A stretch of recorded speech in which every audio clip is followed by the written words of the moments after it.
Bismillahirrahmanirrahim. Assalamualaikum warahmatullahi wabarakatuh. Perkenalkan, nama saya Muhammad Fadli, calon guru penggerak Angkatan 6 Kabupaten Pangkep. Pada video ini, saya akan memaparkan refleksi pribadi saya tentang filosofi pendidikan menurut Bapak Ki Hajar Dewantara. Tak kenal maka tak sayang maka tak cinta. Mungkin ini adalah pepatah yang sangat sesuai menggambarkan pengetahuan saya terhadap sosok Ki Hajar Dewantara.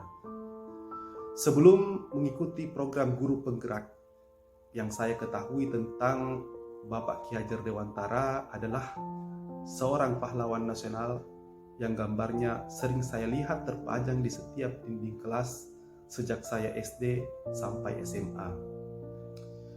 Kemudian seorang Ki atau kakek-kakek tua yang berasal dari Yogyakarta yang sangat kuat memegang teguh budaya Jawa. Hal ini bisa saya lihat pada semboyannya yang terkenal, Ingarso Sumtulodo, Ingmadia Mangungkarso, Tuturi Handayani. Semboyan ini saya sangat hafal betul karena tertulis pada setiap logo pendidikan nasional kita yang wajib dipasang sebagai atribut seragam sekolah. Jadi ada di topi, ada di dasi, ada di pakaian sekolah, dan ada di setiap papan nama sekolah. Ya, itu saja tanpa pernah mendalami apa maksud sebenarnya. Di bangku perkuliahan pun demikian, baik pada jenjang S1 maupun S2, saya tidak pernah mendapatkan mata kuliah yang membahas secara dalam tentang filosofi pendidikan Bapak Ki Hajar Dewantara. Padahal saya adalah guru yang lulus dari lembaga pendidikan, tenaga pendidikan. Sewaktu kuliah dahulu, saya banyak mempelajari pemikiran-pemikiran dari tokoh-tokoh pendidikan dari luar negeri, katakanlah Jean Piaget, Robert M. Gagne, Jerome Struner, Vygotsky, Howard Gardner, dan lain-lain sebagainya. Tapi kita lupa pada sosok Ki Hajar Dewantara yang merupakan tokoh asli pendidikan Indonesia yang juga memiliki pemikiran luar biasa tentang esensi, makna, dan tujuan pendidikan kita, khususnya sebagai bangsa Indonesia. Melalui program guru penggerak ini, saya sedikit lebih mengenal sosok Bapak pendidikan kita yang bernama asli Raden Mas Suwardi Suryaningrat. Beliau lahir di Yogyakarta pada tanggal 2 Mei tahun 1889, yang hari lahirnya kemudian ditetapkan oleh Presiden sebagai Hari Pendidikan Nasional. Ki Hajar Dewantara membedakan kata pendidikan dan pengajaran dalam memahami maksud dan tujuan pendidikan yang merupakan proses memerdekakan manusia lahir dan batinnya, sehingga mereka dapat berdiri di atas kekuatan sendiri dan tidak bergantung kepada orang lain. Menurut Ki Hajar Dewantara, pendidikan bertujuan untuk menuntun segala kodrat, baik kodrat alam maupun kodrat zaman yang dimiliki oleh setiap anak, agar ia mampu mencapai keselamatan dan kebahagiaan yang setinggi-tingginya, baik sebagai seorang manusia maupun sebagai anggota masyarakat. Sedangkan pengajaran adalah bagian dari proses pendidikan, yakni usaha pendidik dalam memberikan ilmu pengetahuan yang bermanfaat sebagai bekal bagi mereka meraih kebahagiaan atau kecakapan hidup. Menuntun seorang anak memiliki makna mengarahkan perjalanannya, menjaganya dari segala bentuk bahaya, atau menunjukkannya kepada hal-hal yang baik atau yang buruk. Tujuannya agar ia bisa selamat dan bahagia dalam hidupnya. Menurut Ki Hajar Dewantara, pendidik itu diibaratkan sebagai petani dan peserta didik diibaratkan dengan bermacam-macam bibit tanaman. Ada padi, ada jagung, ada kedelai, dan lain-lain sebagainya. Setiap bibit memiliki sifat sesuai kodrat masing-masing. Bibit padi selayaknya ditumbuhkan sebagai padi dan selayaknya dipelihara dengan ilmu merawat padi. Jangan kita berharap tumbuh jagung ataupun merawatnya dengan menggunakan ilmu jagung, karena pasti padi tidak akan tumbuh dengan baik. Dengan kata lain, perlakukanlah setiap bibit sesuai dengan kodratnya masing-masing. Pentingnya tuntunan dalam pendidikan bagi seorang anak sama artinya dengan perlu tidaknya pemeliharaan tumbuh kembangnya tanaman. Perumpamaan sebutir bibit jagung yang unggul ditanam pada tanah yang subur, mendapat banyak air dan cahaya matahari yang cukup, maka pemeliharaan dari Pak Tani tentu akan menambah subur dan sehat tanaman tersebut. Sebaliknya, apabila tidak ada pemeliharaan dari Pak Tani, meskipun bibitnya unggul, ia tidak akan tumbuh dengan baik. Lebih-lebih lagi jika bibit tanaman ditanam pada tanah yang gersang, tidak mendapatkan air yang cukup dan sinar matahari yang baik, tentunya biji jagung tidak akan tumbuh dengan subur karena pengaruh keadaan tadi. Bahkan meskipun bibit jagungnya adalah bibit yang tidak unggul, akan tetapi ditanam dengan pemeliharaan yang sebaik-baiknya oleh petani, maka biji itu dapat tumbuh lebih baik daripada bibit sejenis lainnya. Pendidikan bertujuan untuk menuntun kodrat anak. Kodrat anak ini terbagi atas dua macam, yakni kodrat alam dan kodrat zaman. Kodrat alam terkait dengan alam di mana anak itu berada. Inilah yang membentuk pola pikir, karakter, budaya, dan kebiasaan seorang anak.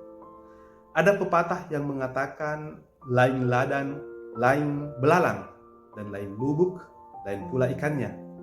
Karakter setiap anak akan berbeda sebab mereka dibentuk dan dibesarkan dengan cara dan kondisi yang berbeda sesuai dengan keadaan alamnya. Karakter anak yang tinggal di daerah pesisir tentu akan berbeda dengan karakter anak yang tinggal di daerah pegunungan. Sifat anak yang tinggal di pulau akan berbeda dengan sifat anak yang tinggal di daratan. Perbedaan ini adalah hal yang pasti terjadi, sehingga tugas kita sebagai pendidik adalah menjadikan segala perbedaan anak ini menjadi identitasnya masing-masing yang dibingkai indah dalam semboyan Bhinneka Tunggal Ika. Bukan malah sebaliknya menjadi pemicu perpecahan dan disintegrasi bangsa.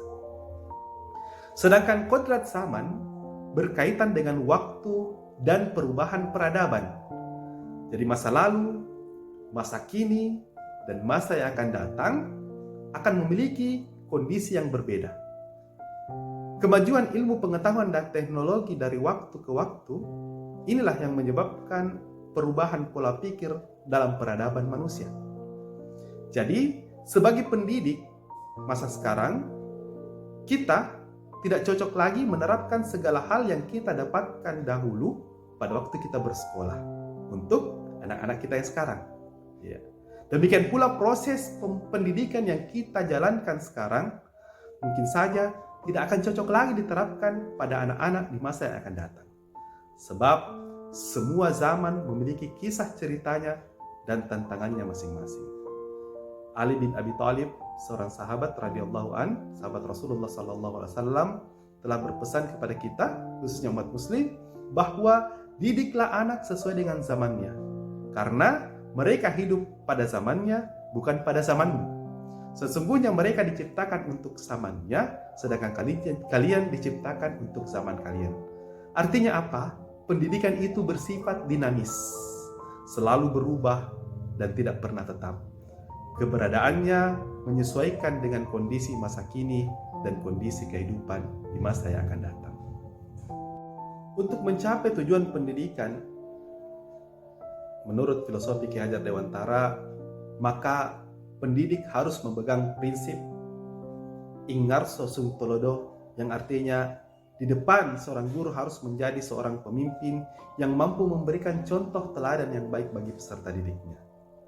Yang kedua adalah in madya mangkarso. Artinya, dari tengah seorang guru harus mampu menciptakan prakarsa dan ide-ide serta inovasi bagi peserta didiknya. Dan yang terakhir, tuturi handayani. Artinya dari belakang, seorang guru harus mampu memberikan motivasi serta dorongan semangat bagi peserta didiknya. Tentunya dalam suasana belajar yang merdeka, tanpa ada rasa takut atau tekanan dan paksaan, namun tetap menjunjung tinggi adab dan budi pekerti luhur.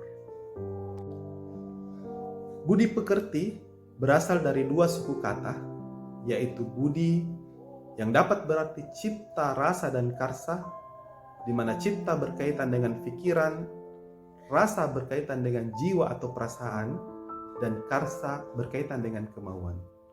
Sedangkan pekerti berarti raga atau tenaga. Jadi, budi pekerti adalah hasil bersatunya keempat unsur ini, yaitu pikiran, perasaan, kemauan, dan tenaga. Menurut Ki Hajar Dewantara, pendidikan berperan penting dalam melakukan perubahan atau membentuk budi pekerti pada anak melalui olah cipta untuk menajamkan pikiran, olah rasa untuk menghaluskan perasaan, olah karsa untuk memperkuat kemauan, dan olahraga untuk menyehatkan jasmani.